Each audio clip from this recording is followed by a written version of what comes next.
We're talking today with Ernie Hurst over here at Independence Village. Thanks for being with us, Ernie. We really appreciate that. I'm going to ask you a few questions about your life. Okay. First of all, were you born in Michigan? I was born in Langsburg, Michigan. Langsburg, Michigan. Langsburg. Okay, now what year would that have been, if you don't mind me asking? 1923. Born in 1923. I'll be 91 in February. That's marvelous. You look very well. Well, thank you. Okay, so how long did you live in that neck of the woods? Well, I lived there until I grew up. I went to grade school and high school there and worked on my father's farm. And I was from a family of 10, 5 boys and 5 girls.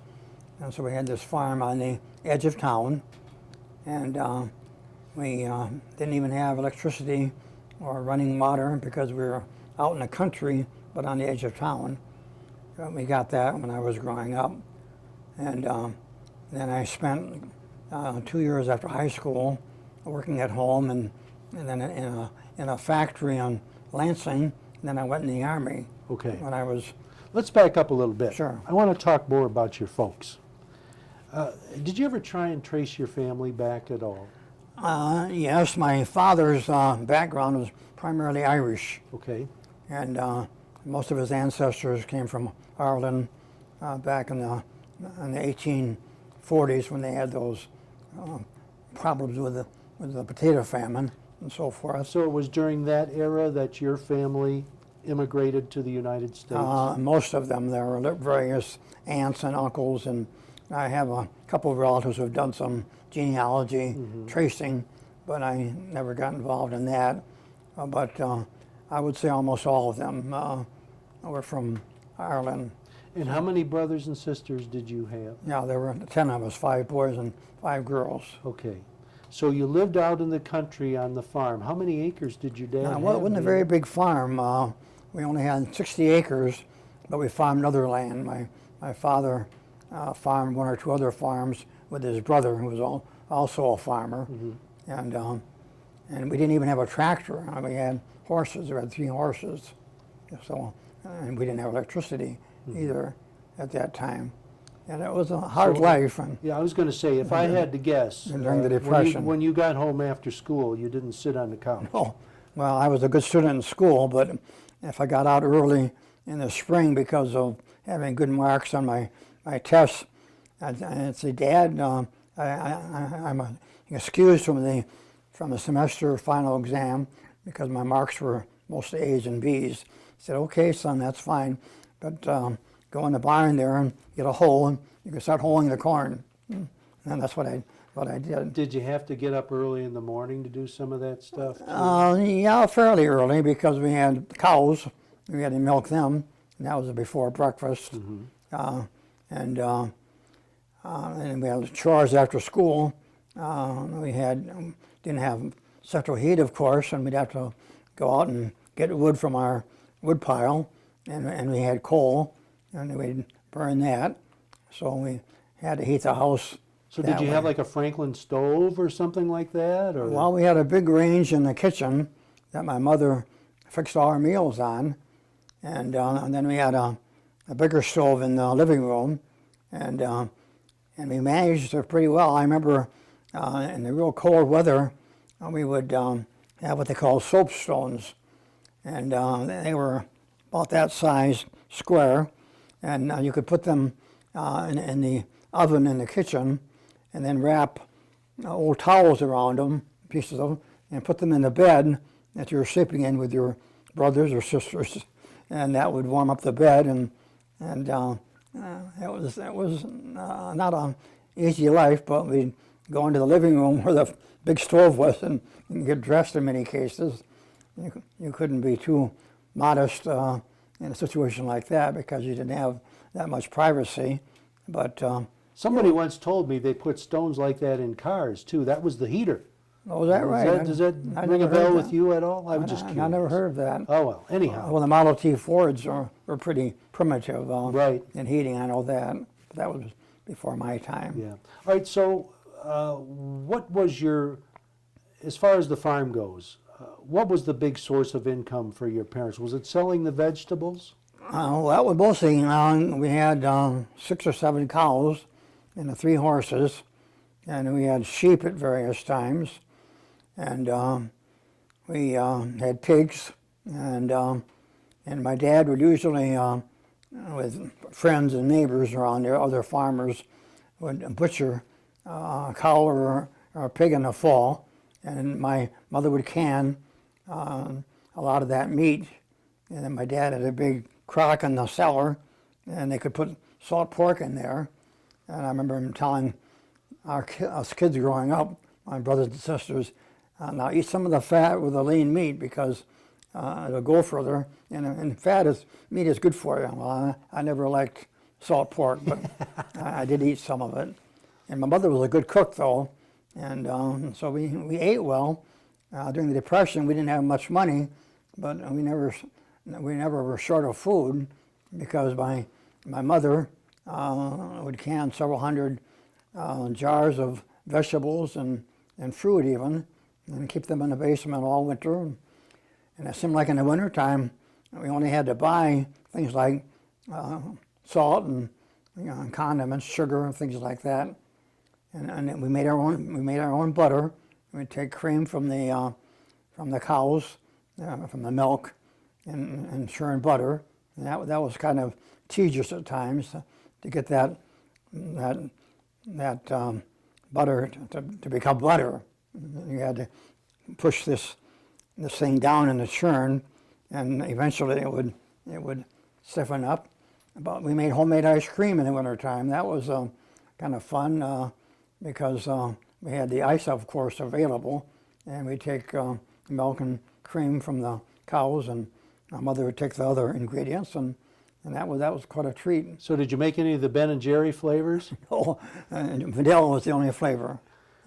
There was very little waste, wasn't there? It was and we were poor people actually, but we didn't know it because most of our neighbors were in the same situation in the 1930s, and we didn't have a radio because we didn't have electricity until 1936, and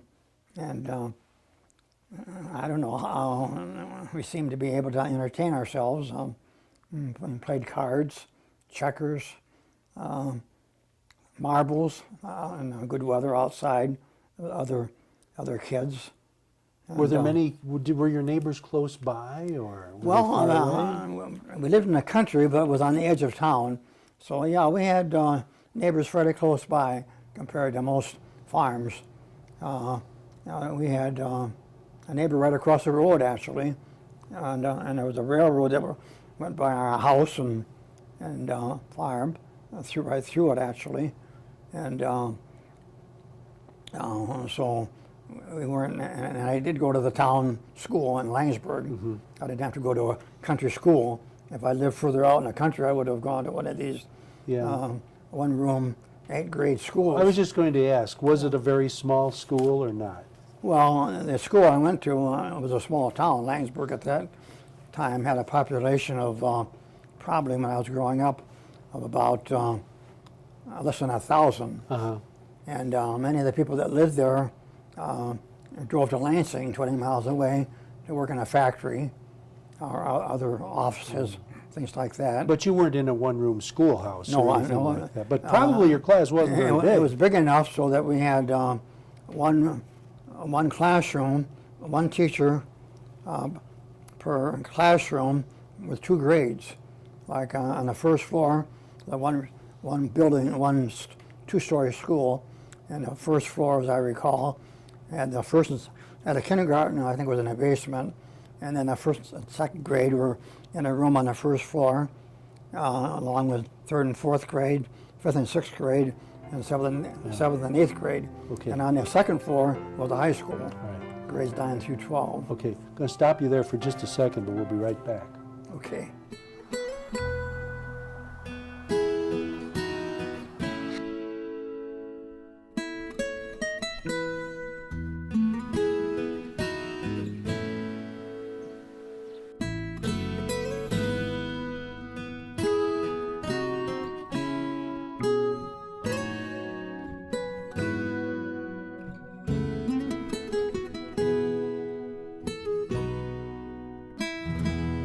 Back with Ernie Hurst. Ernie, you were talking about your schooling, and then you were describing where the grades were and the school that you went to and everything. Where'd you go to high school? Well, in that same building. Did you? Right up on the second floor. And when I was in the 7th grade, a teacher of the 7th and 8th grade, his name was Justin McCaslin. And there were 3 kids in that class, including me, that he thought were pretty advanced over the rest of the class. So I got the permission of my parents and their parents to put us through the 2 grades in 1 year. So I did this 7th and 8th grade in 1 year, and then I went right into the high school in 9th grade. Wow. So that was kind of a little bit difficult, even though I was a good student. But you made it. I made it okay, and I graduated with honors at the end of the high school.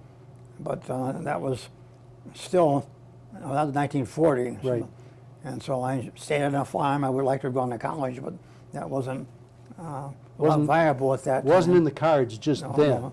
So I worked on that farm, and I got a job in a factory when I was 18 or 19 in Lansing, and then I went in the Army before I was 20, and I served 3 years in the Army. And then that was during World War II. That was during World War II. Let's back up a little bit. Sure. Brothers and sisters. Did you have brothers and sisters? I had 5 sisters and 4 brothers, and I was the 4th in the family. And I had a sister, and then 2 brothers and myself, and the other sisters. Well, and so there were 10 of us all together anyway. Okay, big family. So you were kind of in the middle. And my mother made a lot of my sister's clothes because she was a very capable person, a good cook and a good housekeeper, and she could sew. And we didn't have to spend much money on clothes. Yeah. You had to buy shoes and things like that. When you think back and remember these times and how self-sufficient people had to be, and you look out at the world today, do you ever have a get real moment where you just like to get on the mountaintop and shake your fist at some of these kids and say, you just don't know the half of it?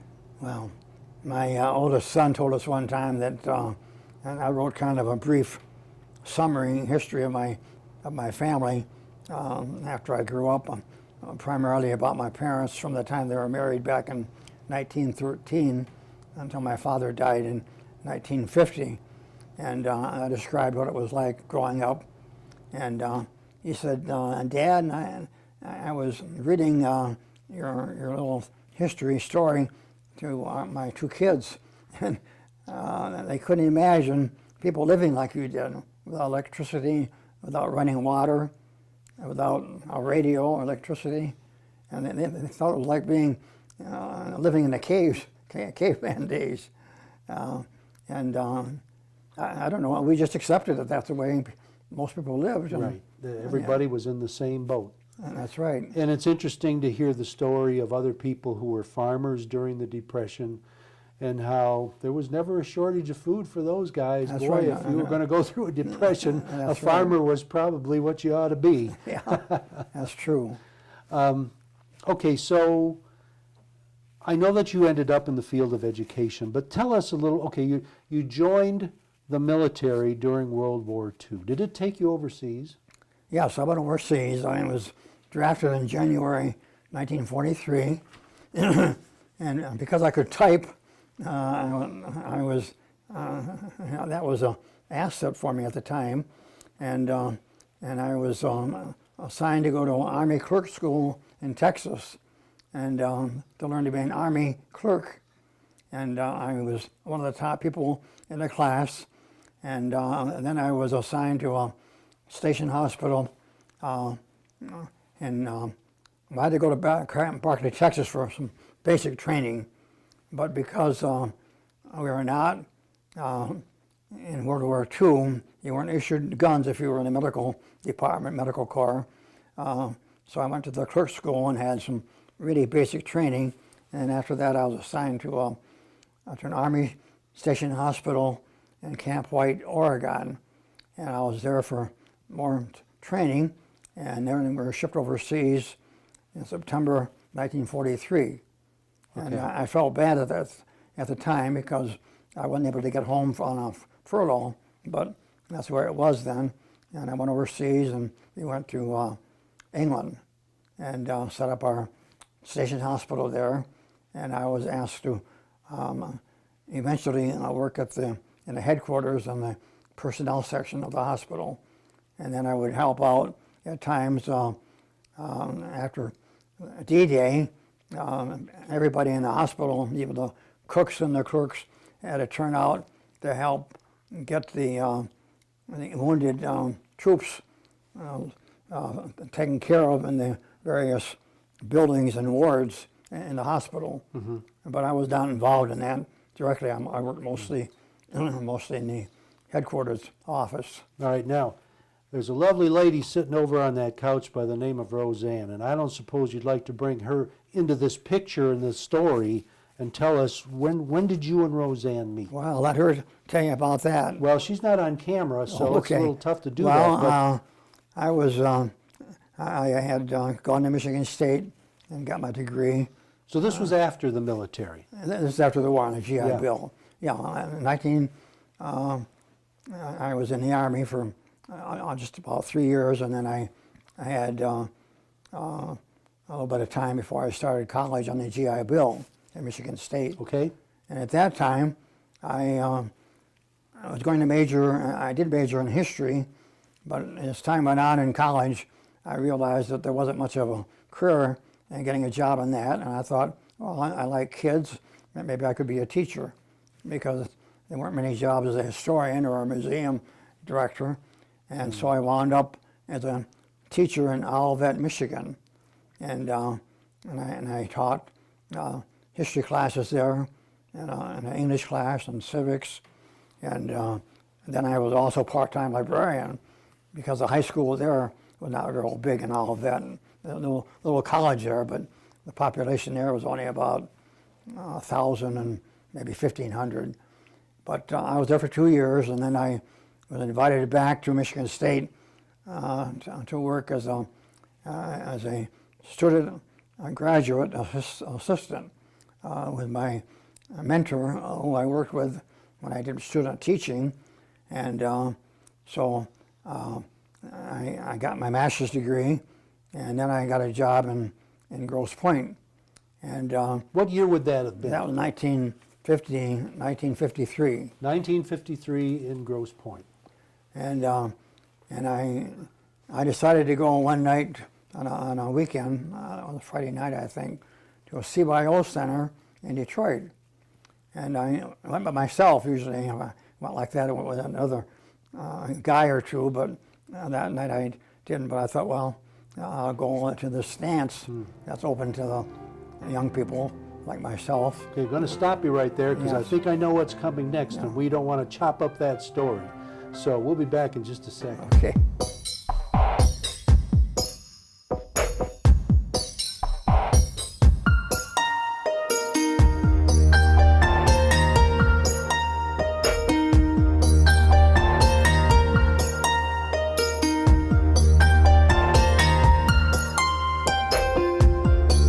Okay, Ernie Hurst is telling us how he met the lovely Roseanne. Please continue the story. Well, anyway, I was there by myself, so I was a little bit concerned about that. But I met these various girls there, a girl named Angela and Kathleen Kocher, and I think there were 3 or 4 of them together. And I had danced with Roseanne and found out in meeting her that she had been to Europe the previous summer, and she was a teacher in Detroit. She taught 2nd grade in Detroit grade school, had gone to Mary Grove College, and she was in her 2nd or 3rd year of teaching. And so I guess she'd driven there that night. I asked her for her phone number, and I couldn't take her home because she had to give her friends a ride home, and we started dating. And a year later, we got engaged, and and got married. Was this after you started teaching in Grosse Pointe? Oh yes, Okay. I've been teaching, and when I met her, I was already in my first year of teaching in Grosse Pointe. And I taught at Parcells Junior High, and I taught civics and geography and U.S. history. And I was there for 16 years, and then Grosse Pointe North High opened in 1968, and I moved over there and taught in the high school for 4 years, and then they had an opening for a counselor, and I got my master's degree in that, so I became a counselor for my last 12 years of working in Grosse Pointe. So when are you going to go back to school and get an education? Well, I think I had enough. I had 32 years in Grosse Pointe, 2 years in Olivet, and then I substituted after that for about 9 years. So I worked until I was 70 years old. Did any of your siblings get into education? No, they didn't. My two older brothers were in the Army, and my next younger was too. And they could have gone on a GI Bill, but they weren't as inclined toward that. My oldest brother wanted to get married, and he'd been in the Army for 4 or 5 years. He went in before the war even. He was drafted. And he was salutatorian of his class in 1933. But that was hard to even get a job then. And my next older brother did go to school for a year in Chicago to be an electrician, and got a receipt. I got a degree, not a degree, but a certificate for that. But he returned to the Fisher Body factory in Lansing and worked as a welder, and he could make more money doing that than doing what he got trained for. Yeah. How many children did you have? We have 4 children. We have 3 boys and a girl. Really? And 2 of the boys live right in this area, which is very nice for us. And we have a daughter who's a dentist in Yale, Michigan. And then we have a middle son who works in near Philadelphia. And all 3 of them are in some kind of business fields. I see. Do you get to see them much? Yes. Well, the 2 boys who live nearby, we see usually once or twice a week. And do you have grandchildren? And we have 4 grandchildren. We have twin granddaughters who are now in college in their 2nd year. There's a picture of them there on that shelf. Very, very intelligent and pretty girls. And one is at Ferris in their 2nd year, and the other's at Michigan State, where I went, and 3 of our 4 kids went. And the other one is at Ferris on a scholarship. And then we have a grandson, my oldest son, who lives nearby, and he's going to Oakland Community College right now. And then his older sister went to college out in Arizona. That was Northern Arizona University. And she got a degree in, that was in hotel and restaurant management. And she graduated about 2 or 3 years ago, and she's working there right now. Sounds like they all got some good genes. Well, I remember when I was quite young, one of the friends of one of my kids said to one of my sons, "Well, you ought to get good marks and do well. Both your parents were teachers." Because Roseanne was very good after we got married and we had our first child. She left teaching, but she was very, very good at working with kids with their homework. And they attended St. Joan of Arc grade school, and they got homework every night. They were in big classes, 40, 50 kids, but she made sure they did their homework every night. They all got real good marks, partly because of that, and maybe the genes. Let's backtrack in your life a little bit. Let's go back to the farm days. What is your most vivid memory of living on the farm? Well, I knew it was hard work, and I knew I didn't want to be a farmer, and I hadn't even thought about being a school teacher then. When I was working then, I thought, well, what I would like to do is to earn some money in a factory if need be, and go to a business school and maybe get a job in business. Well, then I went in the Army, and they passed a GI Bill before the end of the war. And I thought, well, this is a great opportunity for me. So at that point, I thought about going to college and getting a degree and a certificate and be a teacher. So while you were in the service, you were in the medical corps, is that correct? Well, it was called the medical department, but you had, in medical units, you had doctors, of course, and you had officers that were administrative officers, you had nurses, and warrant officers, and enlisted men, and I was one of the enlisted men. What is one of your most vivid memories of World War II? From your vantage point, what do you remember? One was my oldest brother had gone into the infantry in 1941 before we got into the war, and he became a platoon sergeant, and he got a lot of training in combat, and so he was sent to Europe after D-Day to command a platoon, and he was wounded in the Battle of the Bulge in December 1944, and he was sent back to England, and at that time he was in a hospital in England. He wasn't wounded seriously. He was shot in the arm in one case, but I found out where he was, and I went to see my commanding officer's adjutant and asked if I could get a short leave.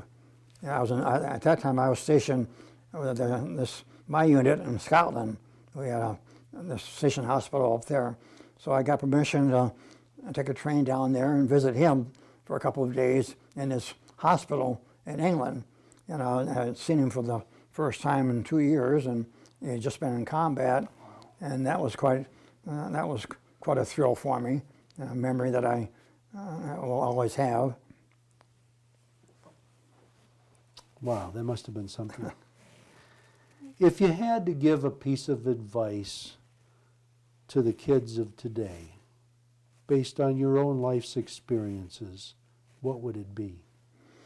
Well, I would certainly, as a former teacher, I would certainly encourage them, as I did then too, of course, to do as well in school as I could, because I have always thought, and I still think, that students who apply themselves, even those who aren't extremely bright, can do well in life if they do apply themselves, because I know from experience that I would always be surprised when I got my classes assigned in September, and I would give my first test.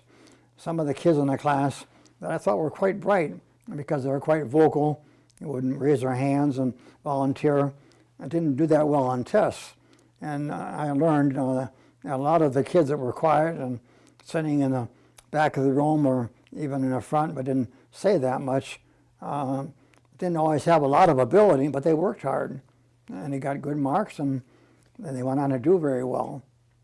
And so I think it's very important to do well in school. And I'm sorry to see many kids don't do well because of various reasons. Yeah. Education, education, education. That's right. All right. Thank you so much for being with us. It's been a pleasure. Thanks for joining us.